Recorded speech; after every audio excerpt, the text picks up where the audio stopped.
ሰላም ጤና ይስጥልን የተወደዳችሁና የተከበራችሁ የጎህ ቴሌቪዥን ተመልካቾቻችን እንደምናላችሁ ከሀገር ውስጥና ከባህር ማዶ የመራረጥናቸውን ዜናዎቻችንን ይዘንላችሁ ቀርበናል ዜናውን ወደ እናንተ ያደረስኩ ነው ያክልል ሄሩት አብራችሁ ቆይታ አደርጋለሁ አብራችሁን ቆዩ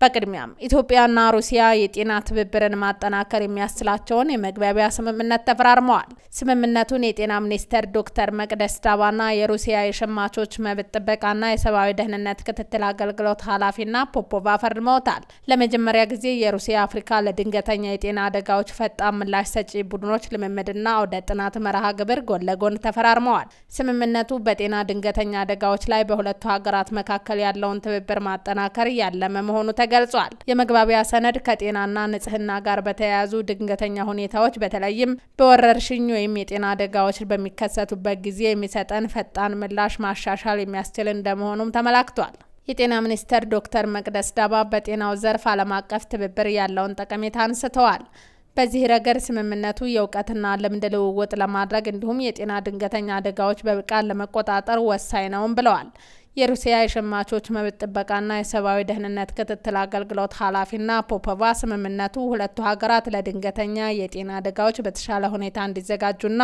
የዜጎቻችን ደህንነትን ለመጠበቅ እንደሚረዳም ገልጸዋል ትብብሩ የእያንዳንዱን ሀገር የጤና ስጋቶች ምላሽ የመስጠት አቅምን ለማሳደግ መረጃ መለዋወጥ ስልጠናና ምርጥ ተሞክሮችን መጋራትን ያካትታል ስምምነቱ በኢትዮጵያና በሩሲያ መካከል በጤናው ዘርፍ ያለውን ግንኙነት ወደ ላቀ ደረጃ ለማድረስ ወሳኝ እርምጃ እንደመሆኑ መግለጹን የጤና ሚኒስቴር መረጃ ያመለክታል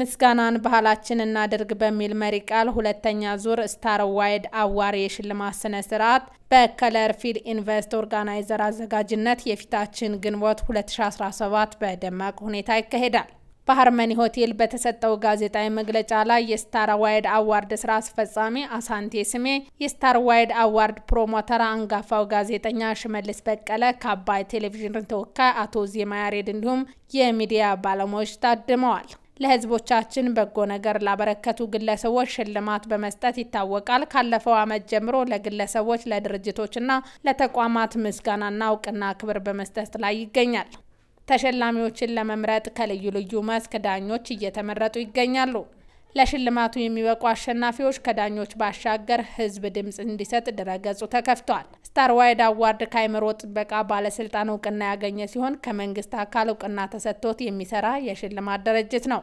የ2017 የሽልማቱ አሸናፊ በመጪው ግንቦት ተለይተው ይታወቃሉ የሚዲያ አጋር በመሆን አባይ ቴሌቪዥንን የዶክመንተሪ የዜና ሽፋን ይሰጣል ሽልማቱ 19 ዘርፎች ያሉት ሲሆን ሁሉም አሸናፊዎች በግንቦት ወር ይታወቃሉ ተብሏል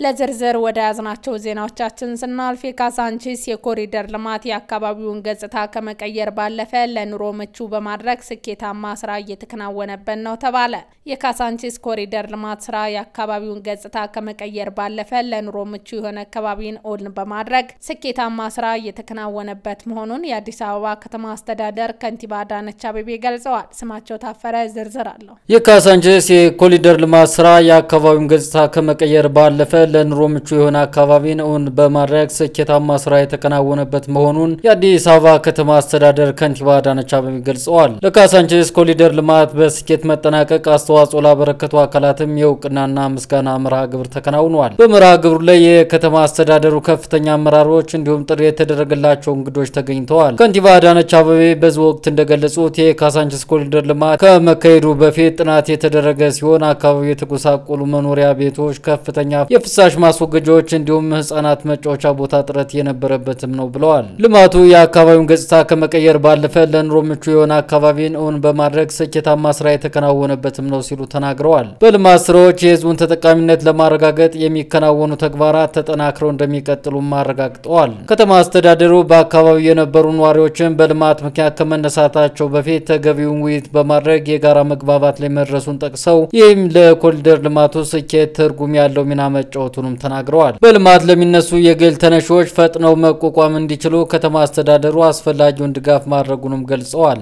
በልማት ምክንያት ለሚነሱ የሚከፈለው የካሳ መጠን እንዲሻሻል መደረጉን ገልጸው ከመሬት ጋር የተያያዙ አገልግሎቶችንም በተቀላጠፈ መንገድ ተደራሽ ተደርገዋልም ብለዋል። ለካሳንቺስ ኮሪደር ልማት ስኬት የግሉ ዘርፍ ተሳትፎ የላቀ መሆኑን ጠቁመው የመንግስት ተቋማት አስተዋጽኦም ከፍ ያለ መሆኑን አንስተዋል። ኢትዮ ቴሌኮም፣ የፌዴራል ቤቶች ኮርፖሬሽን፣ የኢትዮ ኤሌክትሪክ አገልግሎትን ጨምሮ ሌሎች ተቋማት ላበረከቱት አስተዋጽኦ ምስጋና አቅርበዋል። በካሳንቺስ ያለውን የኮሪደር ልማት ክፍል ከትናንት መመረቃቸውም ይታወሳል። ከዚህ ቀደም በአካባቢው በልማት ለተነሱ ነጋዴዎች እንዲሁም ለነገዋ የሴቶች ታድሶና ክህሎት ማበልጸጊያ ማዕከል ለተመረቁ ሴቶች ከ100 በላይ ሱቆችንም በመገንባት እንዲሳተፉ ተደርጓል። የኦክሲጅን ምርት እጥረትን ሙሉ በሙሉ ለመፍታት እየተሰራ መሆኑን የጤና ሚኒስቴር አስታውቋል። በኢትዮጵያ ባሉ ሆስፒታሎች እየተስተዋለ የሚገኘው የኦክሲጅን እጥረት ሙሉ ለሙሉ ለመፍታት እየተሰራ እንደሚገኝ የጤና ሚኒስቴር አስታውቋል። ቁም ነገር ሽፈራው ዝርዝር አላት። የኦክሲጅን እጥረት በሕክምና አገልግሎት አሰጣጥ ላይ ከፍተኛ ተጽዕኖ እያሳደረ መሆኑን ያነሳው ሚኒስተሩ ከዚህ በፊት ፈቃድ ወስደው ኦክሲጅንን በማምረት ላይ ከሚገኙ 40 ተቋማት በተጨማሪ የማምረቻ ማሽኖችን በየአካባቢው በመትከል ምርቱን በተመጣጣኝ ዋጋ ወደ የአካባቢው ለማድረስ መዘጋጀቱን ገልጿል። በሚኒስተሩ የሕክምና አገልግሎት ስራ አስፈጻሚ የሆስፒታል ዲያግኖስቲክ ዴስክ አስተባባሪ አብይ ዳዊት በኦክሲጅን ስርጭት ላይ የሚታየው ችግር የምርት እጥረት ብቻ ሳይሆን ምርቱን ወደ የሆስፒታሎችና አገልግሎት ፈላጊዎች የማድረሻ ሲሊንደር እጥረት እንደሆነ ተናግረዋል። ኦክሲጅን ከማምረቱ ጎን ለጎን አዳዲስ ሲሊንደሮችን ለማምረትም ሂደቶች መጀመራቸውን ያነሱት ኃላፊው በተለይ ጥሩ የኤሌክትሪክ አቅርቦት ባለባቸው አካባቢዎች በመጠኑ አነስተኛ የሆነና በቀላሉ የሚንቀሳቀስ ኦክሲጅን ኮንሰንትሬተር የተባለ መሳሪያ እየተጠቀምን እንገኛለን ብለዋል። በዚህም መሰረት ሚኒስቴር መስሪያ ቤቱ የኦክሲጅን ማምረቻ ማሽኖችን በየአካባቢው በመትከል ምርቱን በተመጣጣኝ ዋጋ ወደ የአካባቢው ለማድረስ ዝግጅቱን ማጠናቀቁን አስረድተዋል። ኦክሲጅን ለሕክምናው ዘርፍ ያለው አስተዋጽኦ እጅግ ከፍተኛ ሲሆን ህጻናት በኒሞኒያ በሽታ ህይወታቸው እንዳልፍ ከመተንፈሻ አካል ህመም ጋር ተያይዞ የሚከሰት ችግር በተለይም በቀዶ ሕክምና አገልግሎት አሰጣጥ እንዲሁም በድንገተኛ አደጋ ወቅት ያለው ሚና ከፍተኛ ነው። ጤና ሚኒስቴር ባለፉት 5 ዓመታት የኦክሲጅን አቅርቦትን ለማሳደግ በሰራው ስራ በሀገሪቱ የሚገኙ የኦክሲጅን ማምረቻዎችን ከ5 ወደ 45 ማሳደግ መቻሉን ማስታወቁ ይታወሳል። አርሶ አደሩ ባመረተው ምርት የብድር አገልግሎት ማግኘት የሚችልበት አሰራር ወደ ትግበራ መግባቱን የንግድና ቀጣናዊ ትስስር ሚኒስቴር አስታውቋል። ሚኒስቴሩ ከአፍሪካ የአረንጓዴ አብዮት ጥምረት ከዓለም አቀፍ የፋይናንስ ኮርፖሬሽንና ከሌሎች ባለድርሻ አካላት ጋር በመሆን ዘመናዊ የመጋዘን ደረሰኝ አገልግሎት ስርዓትን የሚያጠናክር ፕሮጀክት ወደ ስራ አስገብቷል። አቤኔዘር ወርቆ ዝርዝር አለው። አርሶ አደሩ ባመረተው ምርት የብድር አገልግሎት ማግኘት የሚችልበት አሰራር ወደ ትግበራ መግባቱን የንግድና ቀጣናዊ ትስስር ሚኒስቴር አስታወቀ። ሚኒስቴሩ ከአፍሪካ የአረንጓዴ አብዮት ጥምረት ከዓለም አቀፉ የፋይናንስ ኮርፖሬሽንና ከሌሎች ባለድርሻ አካላት ጋር በመሆን ዘመናዊ የመጋዘን ደረሰኝ አገልግሎት ስርዓት የሚያጠናክር ፕሮጀክት ወደ ስራ አስገብቷል። የንግድና ቀጣናዊ ትስስር ሚኒስቴር ዴኤታ ያስሚን ወሃብ ረቢ ፕሮጀክቱ የግብርና ምርቶችን ግብይት የሚያሳልጥ ዘመናዊ ስርዓት መሆኑን ገልጸዋል። ስርዓቱ የግብርና ምርቶችን የምርት ብክነትን ለመከላከል ጥራትን ለማረጋገጥና ምርትና ምርታማነትን ለማሳደግ እንደሚያስችልም አመልክተዋል። የወጪ ንግድን ለማሳለጥ ለኢንዱስትሪ ዘርፍ ግብዓት የሚሆኑ ምርቶችን በማቅረብ የአርሶ አደሩንና በግብርና እሴት ሰንሰለት ላይ የተሰማሩ ውጤታማነትና አቅምን የሚያሳድግ ነው ብለዋል። የመጋዘን ደረሰኝ አገልግሎት ስርዓት አርሶ አደሩ ምርቱን ማሳያ አድርጎ የብድር አገልግሎት እንዲያገኝ የሚያስችል መሆኑን ገልጸው ይህም አገልግሎቱ አርሶ አደሩ ያመረተውን ምርት በተሻለ ዋጋ ለገበያ እንዲያቀርብ የሚያስችል መሆኑን አንስተዋል። ፕሮጀክቱ ለ2 ዓመታት እንደሚቆይ ከንግድና ቀጣናዊ ትስስር ሚኒስቴር የተገኘው መረጃ ያመለክታል። ከውጪ በጋዛ የጸረ ሐማስ ተቃውሞ እየተበራከተ መጥቷል ተባለ።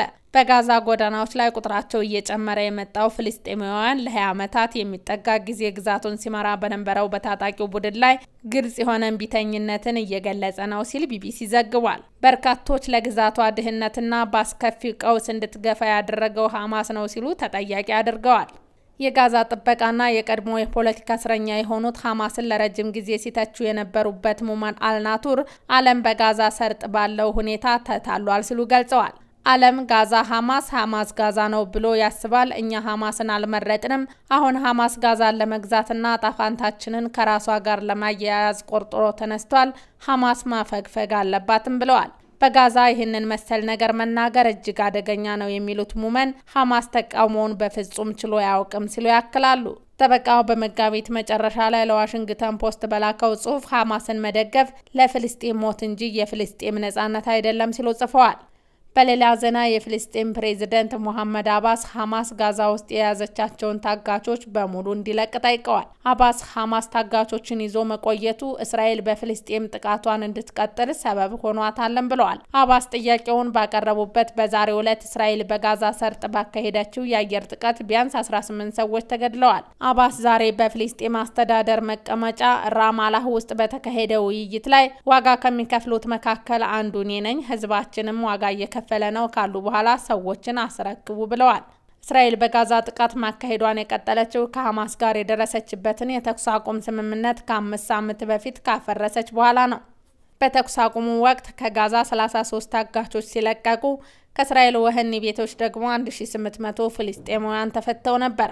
አባስና የፍልስጤም አስተዳደር ብዙውን ጊዜ ሐማስ የፍልስጤማውያን አንድነት ዝቅ አድርጎ ይመለከታታል ሲሉ ይከሳሉ። ሐማስ በበኩሏ አባስንና አስተዳደራቸውን ከእስራኤል ጋርና በዌስት ባንክ በሚካሄደው አፈና በመተባበር ይታቻቸዋል። ሐማስ በበኩሏ አባስና አስተዳደራቸውን ከእስራኤል ጋርና በዌስት ባንክ በሚካሄደው አፈና በመተባበር ይታቻቸዋል።